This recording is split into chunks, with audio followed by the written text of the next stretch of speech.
bienvenue au studio TV20. Il est 8h34 du matin et aujourd'hui nous allons parler de l'Afrique du Sud. Mais attention, l'Afrique du Sud n'est pas vraiment le sud de l'Afrique, c'est un pays. Un pays avec 57 millions d'habitants et avec 3 langues officielles, le zoulou, afrikaans et l'anglais. C'est l'un des pays les plus riches du continent africain, mais beaucoup de ces richesses sont détenues par les blancs minoritaires dans le pays. Les Sud-Africains noirs sont les plus pauvres. C'est à cause de l'apartheid. Pour info, l'apartheid était une politique de développement séparée.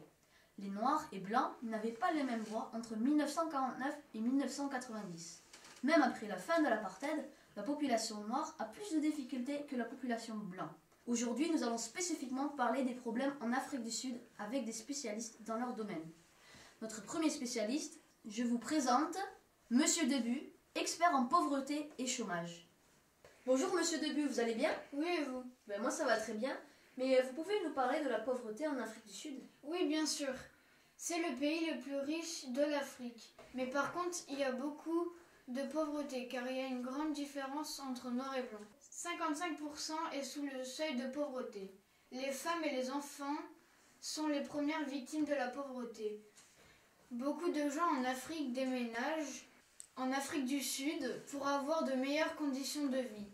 Mais trouver du travail est difficile car il y a déjà un taux de chômage de 29%. Très intéressant, mais alors ça veut dire quoi exactement être pauvre? Pour les pauvres, les conditions de vie sont dures. C'est pour ça que de nombreuses personnes habitent dans des townships. Mais c'est quoi des townships? Ce sont des bidonvilles, des quartiers pauvres réservés aux Noirs. Pas d'eau courante, pas d'électricité. Par exemple, le township de Soweto compte plus de 1 million d'habitants. Très intéressant, c'est très clair. Merci pour avoir été passé sur TV20. Merci à vous et continuez bien. Merci beaucoup. Au revoir. Au revoir. Et maintenant, nous sommes avec Dr Philippe qui travaille à l'hôpital de Kapstadt. Bonjour Dr Philippe, vous allez bien? Oui, et vous? Oui, moi ça va très bien, mais vous pouvez nous parler de l'évolution de la médecine en Afrique du Sud, s'il vous plaît? Oui. Avant la fin de l'apartheid, la qualité des soins médicaux varie beaucoup en fonction de la race, c'est-à-dire de la couleur de peau. Depuis 1994, des démarches ont été mises en place pour rendre les soins médicaux plus accessibles. Par exemple, la gratuité des soins médicaux pour les femmes enceintes et les enfants de moins de 6 ans. Et on a de nouveaux centres médicaux. Mais il existe encore de fortes inégalités entre les riches et les pauvres. Pour 10 000 habitants, il y a entre 6 et 14 médecins. Pour comparer, en France, il y a entre 30 et 39 médecins pour 10 000 personnes. L'espérance de vie en Afrique du Sud est de 61 ans pour les hommes et pour les femmes de 64 ans. Pour comparer, en France, c'est de 79 ans pour les hommes et pour les femmes de 85 ans. En Afrique du Sud, chez les enfants, 32% meurent avant 18 ans. C'est très étonnant, mais vous pouvez nous parler des différentes maladies en Afrique du Sud? Oui, avec plaisir. On a un grand problème de tuberculose et surtout une grande épidémie de sida. C'est très inquiétant, 22% de la population adulte vit avec un virus du sida.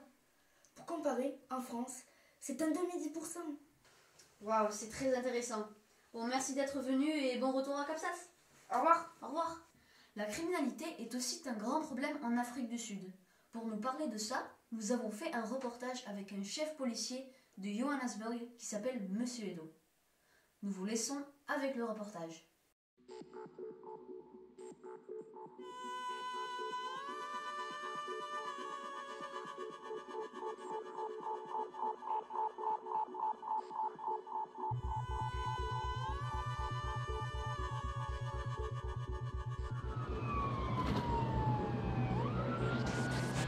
Control, X-ray Charlie 1-1, take note and tracing it in.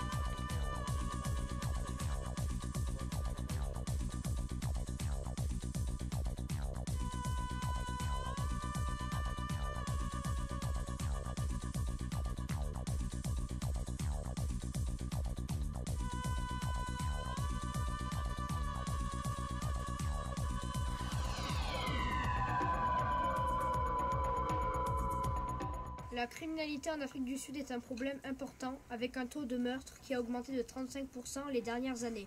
Tous les jours, il y a 58 personnes qui sont tuées par violence. Il y a des meurtres, viols, piraterie des routes, attaques de fermes.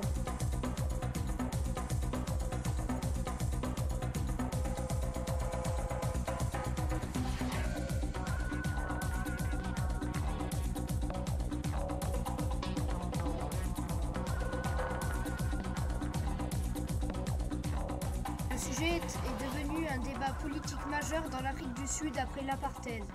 L'Afrique du Sud est un pays où un très grand nombre d'armes sont en circulation.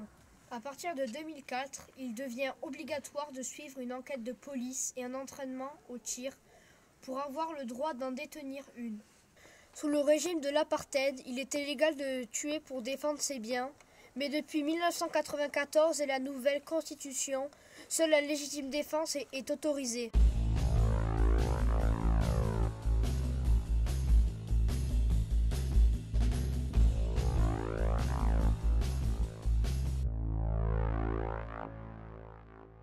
Ici à Johannesburg, on la surnomme la capitale du crime. On fait même des fouilles au corps dans la ville. Les maisons ont des clôtures en fer et des alarmes. Il y a des patrouilles, des caméras et des barrières électriques. Ce genre de protection coûte 30 € par mois et seuls les riches peuvent se protéger comme ça. Mais ils arrivent quand même à se faire cambrioler.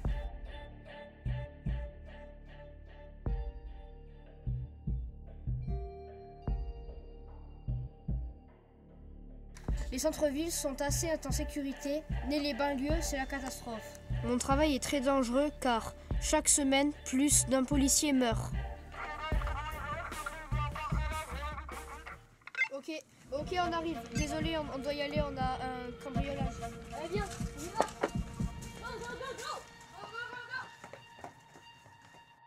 Merci Monsieur Edo et bon courage. Et merci à tous les experts pour leur présence. On constate qu'il y a encore beaucoup d'inégalités en Afrique du Sud, mais il y a quand même des avancées politiques et sociales. Nos sources disent qu'il y a de grands progrès au niveau de la scolarisation. Entre 60 et 80% d'élèves sont scolarisés. Il y a un taux d'alphabétisation de 99% et le pays a un énorme potentiel touristique, ce qui est très bien pour l'économie. En 2019, l'équipe de rugby d'Afrique du Sud est même devenue championne du monde. L'Afrique du Sud a fait de progrès depuis la fin de l'apartheid, mais il reste des inégalités flagrantes. Un chômage massif et une productivité très insuffisante. Mais on reste optimiste. On croit dans le futur de ce pays merveilleux, malgré ses problèmes. Merci pour avoir regardé l'émission, et maintenant on passe à la météo.